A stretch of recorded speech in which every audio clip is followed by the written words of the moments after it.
The Lord Christ saith, Therefore what God hath joined together, let no man put asunder. In the name of the Father, and the Son, and the Holy Spirit. Amen. Please be seated. Some things just sound better when it's said in the old prayer book language, right? I have a question for you, my friends. Is it lawful for a Christian to vote for a candidate who supports the correct policies but is personally completely immoral and corrupt? I have another question for you. Good friends, is it lawful for a Christian to vote for a candidate according to one particular issue that that candidate may favor or be against, and ignore all other aspects of the candidate's policies? I'm sure you'll agree that these are perfectly innocent questions. I am just seeking guidance from you on abstract hypothetical problems in Christian ethics. In fact, the two questions that I just asked of you would be less loaded than the ones that the Pharisees asked Jesus in today's gospel. Why would that be? Well, let's remember what happened in Mark chapter 6, which we read this summer. You probably weren't here. You were probably on the beach or something. But while you were gone, we read this story from Mark chapter 6, verses 16 forward. When Herod heard of it, he said, John, whom I beheaded, was raised. For Herod himself had sent men who arrested John, bound him, and put him in prison on account of Herodias, his brother Philip's wife, because Herod had married her. For John the Baptist had been telling Herod, It is not lawful for you to have your brother's wife. That's the context. That's the almost exact phrasing that the Pharisees then present to Jesus. Does this help you understand what they are attempting to do? This question, asked of Jesus while he is in Perea, which is under Herod's jurisdiction, is asked with precisely the same intent as when he was asked, is it lawful, notice the formulation again, is it lawful to pay taxes to Caesar or not? When Jesus was standing in the temple forecourts under the shadow of the Antonia fortress in which the Roman garrison lived. It was exactly the same move. It is designed to bring in the secular authorities against Jesus before the time of his choosing, right? It's basically to make Jesus choose. Are you leading a Jewish revolt against Herod and the Romans, or are you on their side? And that's what those questions were designed to do. They were designed to try to kind of get Jesus to put, kind of plight his troth to the cause of rebellion one way or the other. This is why, if you read the gospel, Jesus continues the teaching in the house to the disciples in private, right? The disciples come back to him about this, and he says the harsher part of the teaching, what we experience with our ears, is harsher part of the teaching in private with the disciples, because he's not going to come out and say it publicly when Herod has just beheaded his cousin for saying the exact same thing.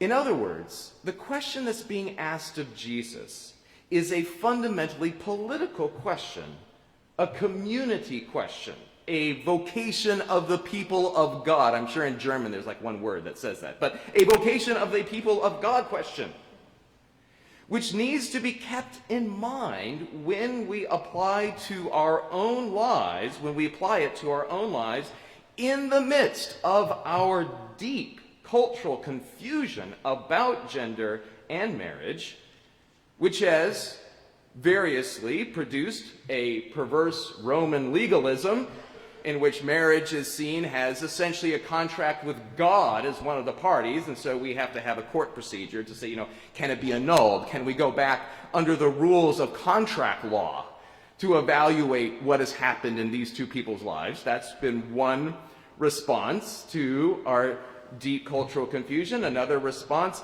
has been a conservative Protestant schizophrenia in which divorce is actually practiced or occurs in greater numbers among self-identified evangelicals than among atheists, and yet the practice is strictly and strongly condemned. Or, yet another response, a liberal Protestant permissiveness, which is theologically speaking a Platonism in which the body doesn't matter. It's like you just float along and you love the one you're with. If you can't be with the one you love the one you're with. It's like the 60s. Let's just come on. But functionally, in my view, the liberal Protestant practice, or lack of practice, is really a refusal to get involved.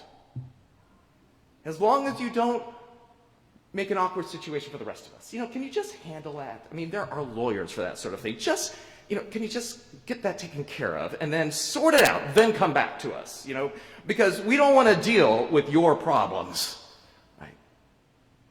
That is really, in some ways, permissive parenting is basically, an overly permissive parenting. It's just, I just don't want to, I got enough of my own problems, I can't deal with you, kid. Right? In this confusion, modern Western marriage is bearing a weight that no human beings can possibly bear without any of the supports human cultures traditionally have given to marriage. Let me illustrate. Remember the movie Love Story? Ryan O'Neal and Ally McGraw. What's the catchphrase? I actually just saw it repeated in a recent movie. I can't remember which movie it was, but somebody repeated the catchphrase. Loving someone is never having to say you're sorry. What? As I tell young couples, loving someone means getting really good at saying you're sorry because you're going to get a lot of practice, okay? That's what loving someone means, is saying you are sorry and meaning it. At least being convincing. Right? Never having to say you're sorry. What relationship can possibly bear that kind of weight? It's called abuse and codependency. Right? Come on. Give me a break. You're going to ask people to bear that kind of load? The load of always having to basically put up with whatever immaturities the other person's going to bring to the table? No one can do that. More recent example from Jerry Maguire, the great, you complete me, right? You complete me. No one can complete you. That is impossible. Why would you possibly want to make someone bear that burden for you? That is selfish. That is selfish to try to make someone else squeeze into the hole in your heart, right? Trying to fill it up. That's impossible for human beings to do. No one can do that for you. You see what I'm saying? That modern romantic Western marriage is placing impossible emotional demands on people. So no wonder you have the divorce rates we have in our culture. In the midst of these unrealistic expectations, you have a relatively new development in the human called the nuclear family. Right? The nuclear family. In the 60s or in the 50s, mom, dad, and 2 to 3 kids, right? The nuclear family, living all by themselves because they went to Texas to work for British Petroleum and left mom and dad on the East Coast, right? And all their relatives. And so they're off in Texas or they're off in California, or wherever they went, right? Or they wanted to go find themselves in Oregon or something like that. Whatever they did, right? And they went off by themselves, and then they had a passel of kids, and uncles and aunts and cousins and grandparents are completely missing from the picture, and that's okay because, they're old anyway. What do they know about the struggles you have in raising your children? Nothing. All they have to offer you is unwanted, irrelevant advice. The human, most of the time, has considered that advice valuable, invaluable, in fact. Most of the human experience has been involved with extended kinship groups, which when I preach, because this whole thing depends on extended kinship groups to make sense. Thus, our modern Western Christian impasses, either into a harsh and sterile legalism or a flaccid and completely permissive structure or lack of structure. Go find yourself. Good luck. We'll pray for you. Thoughts and prayers on your journey of self-discovery. Right? This just cannot stand. Right? This cannot be sustained, and it is not being sustained. Just look at the world we live in, the waters in which we must swim.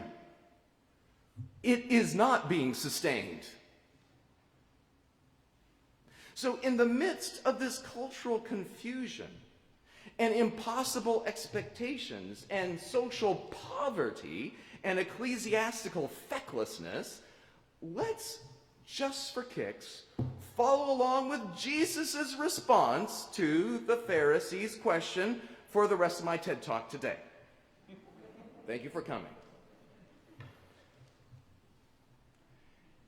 Characteristically, when posed with a polarity, a legalistic yes-no question, what does Jesus do?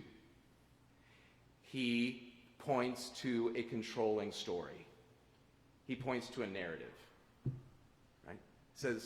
He basically says to the Pharisees, whose frame of reference is law. Is it lawful? Are we permitted? Are we allowed? All those words. Jesus says that is not the framework in which you can possibly make anything like a godly ethical decision. Let me remind you, Jesus says, let me remind you of the story which gave us birth. Quite literally to humanity, right? The story of God's loving creation of humanity. To be for one another. That's the story that should control all of our moral imaginations. Not legal determinisms or legal permissions, but a beautiful story about how God created humanity for himself and created humanity for one another. Remember the coin challenge? Right? Is it lawful? And then Jesus says, somebody give me a quarter. And he says, like, whose picture's on this? But the word he uses is whose image is on the coin. That triggers, that's Genesis 1. In the image of God, he created them. Right? Jesus responds to the polarity in that situation by saying, God didn't make us to serve people like Caesar. God made us to love one another. God made us for mercy, for forgiveness.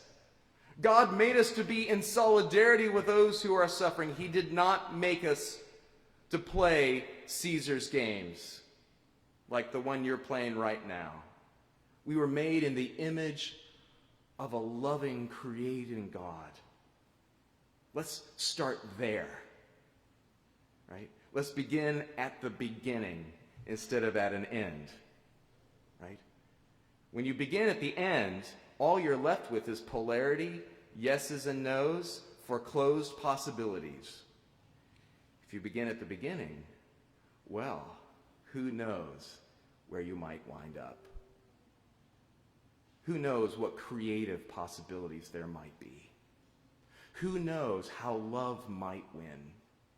Who knows? God knows. And so we must lean in to what God knows and what we are called to find out. Right? Jesus points to a controlling story. And now, again, as he's asked, is it lawful for a man to divorce his wife? He again points to God's creational intention. Now to Genesis, what we call, of course, they didn't have chapters back then, but what we call Genesis chapter 2. He covers the bases, right? Genesis chapter 1 and Genesis chapter 2. He likes both. He likes both stories. They're a little different if you actually read them. Jesus likes them both. He finds both useful. Has a controlling narrative about why we were made, about who we are called to be, has the God-bearers into creation. That the two who become one flesh. It is not good for the Adam to be alone, the text says. It is not good for the Adam, the man, to be alone. I will make him a, and the word, it doesn't mean soulmate. I'll make him a romantic adventurer. That's not in the text. It says I'll make him in the old-fashioned language a helpmeet, right? And that's the old-fashioned language. You might translate that as basically co-worker. I'll make him a co-worker. Well, that's not romantic. Well, God doesn't care. He's not here to help you be romantic. I'll make a co-worker. Remember where they are in the story. They're in a garden. They're farmers, people. Right? There's work to be done, in other words. There's this wonderful, beautiful, fruitful, multiplying creation, and they're called to do some work in it. To make it even more so. To be God's instruments in the stewardship of that beautiful gift and to offer it back to God in grateful thanksgiving. That's their vocation together. And what the story tells us is you can't do that on your own. We need co-workers. And that's why this is a community question. And first and foremost, the family of God, as Jesus begins to redefine it in many of his teachings. And I've got other sermons to preach, so I'll come to those later. But in so many of his teaching, he redefines the family of God, the household, the oikonomia to theou, the household of God, as the people of God, as a community, which is called to love and forgive and support and suffer with one another. Has God's work in the world. A co-worker. There is work to be done.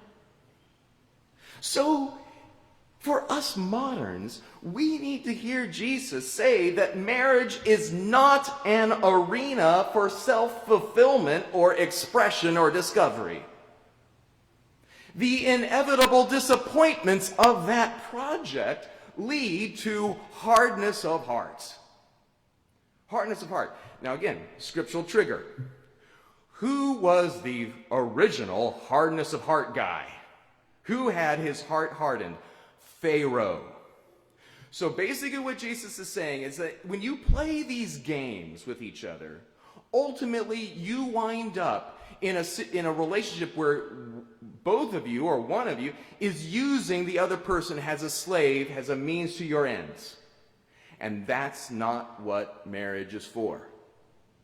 To use the other as a means to one's own ends, be it power, security, affection, whatever it is, whatever you feel you didn't get as a kid, whatever.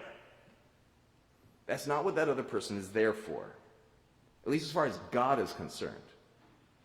That's hardness of heart, to try to use people that way. That's immaturity, both emotionally and spiritually. Rather, marriage is designed, given to us as a gift by God, to be the arena of discipleship. That's a lot less romantic. but it's God's purposes. Discipleship, to be the arena in which we learn because they don't in our fallen state, because by citing Genesis 1 and 2, Jesus has Genesis 3 in the back of his mind, aka the fall, right? Genesis 3 comes hard on its heels. And Jesus knows that part of the story. Of course, he knows that part of the story. He knows that part of our story, the Genesis 3 in all of our stories, right? We all have a Genesis 3 in our narrative, where we took something good that God gave to us and, right? We all have that in our narrative. So we are called to learn. We are called to learn. Marriage is the school of discipleship, of self-sacrifice, of suffering with, of solidarity with an other, not like yourself, an other. To be in solidarity with that other. Has God, in the person of Jesus Christ, establishes an eternal, essential solidarity with the human. So we are called to model that in a solidarity with one another. That's the vocation. It's called to be an arena of joy. And I mean, I'm trying to bang on a drum here, so I kind of lead with the tough stuff, but it's also called to be an arena of joy, which is different from happiness, as we understand it. Joy. Joy, not in how beautiful you are and how, but joy in the creative work, the procreative work occasionally of mercy and love. Because God only knows, if you've got kids, you got to be involved in mercy and suffering love. Right? But if it doesn't involve procreative mercy and love, it still will involve a deeply creative engagement with the world in such a way that you may have spiritual children, which are no less real. Because the Bible doesn't use the word spiritual as a substitute for less than, but rather spiritual, as far as Paul is concerned, means more than. So you may have to be called to have spiritual children through your mercy, your vocation of mercy and love. Marriage is to be a school for obedience to the first commandment, to worship the Lord your God with all your heart, all your mind, and all your strength. Jesus, in other words, is challenging us in this gospel passage to live into the right story, not try to find the right law to apply, but to live into the right story. The story of Genesis 1 and 2, and yes, to reckon with the story of Genesis 3. We have to reckon with the story of Genesis 3 and how, in a sense, in our brokenness, we all have our Pharaoh ways. We all have our Pharaoh ways. We all have our Pharaoh days. Yeah. Whether you're the windshield or the bug, as the country song says, we all have our Pharaoh days. All sin, all rebellion is a falling short, a hardness of heart.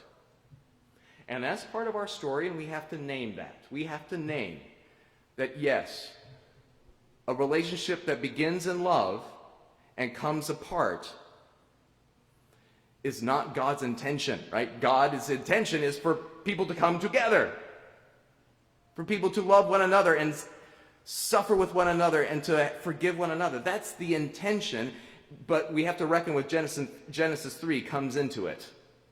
And hardness of heart comes into it. But then, see, it's a whole story. But then we also need to remember a story in which this is just the beginning, not the end, of God's story or of our story with God.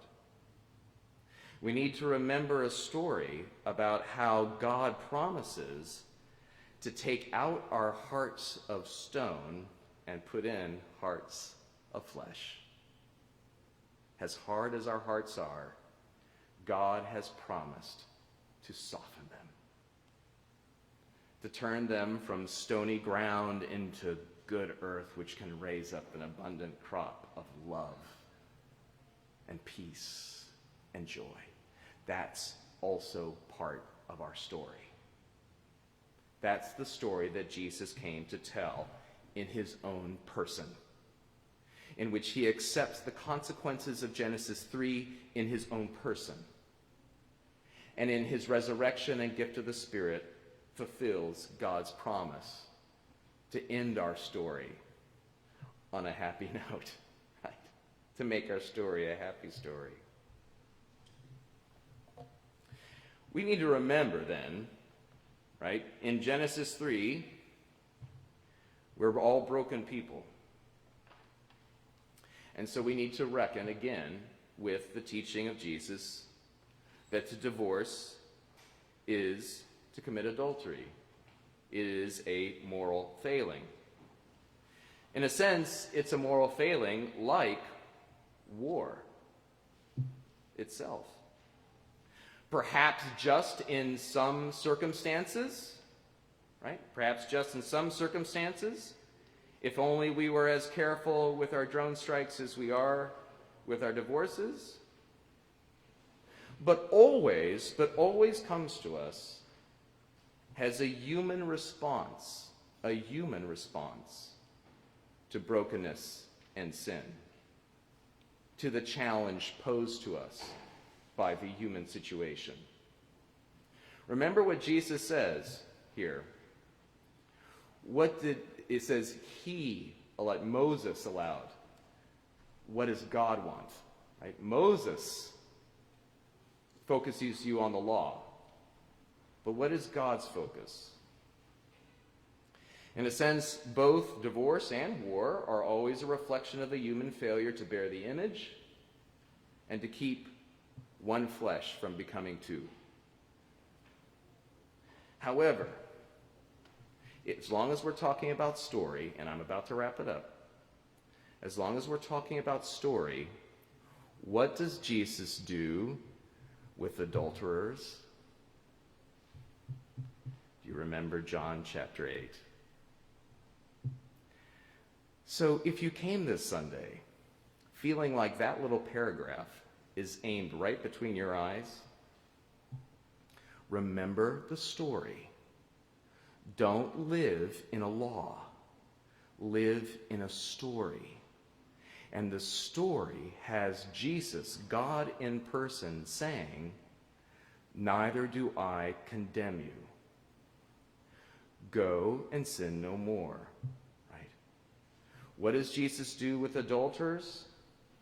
He forgives them. That is our story. It's something for everyone, wherever they might fall on this question, to remember. Jesus forgives them, heals them, and then bids them follow. Bids them follow. So wherever you are in your story, know that God calls you into a creative, loving partnership with Him and with those who are most important to you. Remember that God knows the story of Genesis 3. He told it to us in the first place. And He knows about the Genesis 3 in your life. And He forgives you, and He wants to heal you, and He wants you to follow even more deeply into the way of His love for the rest of your days.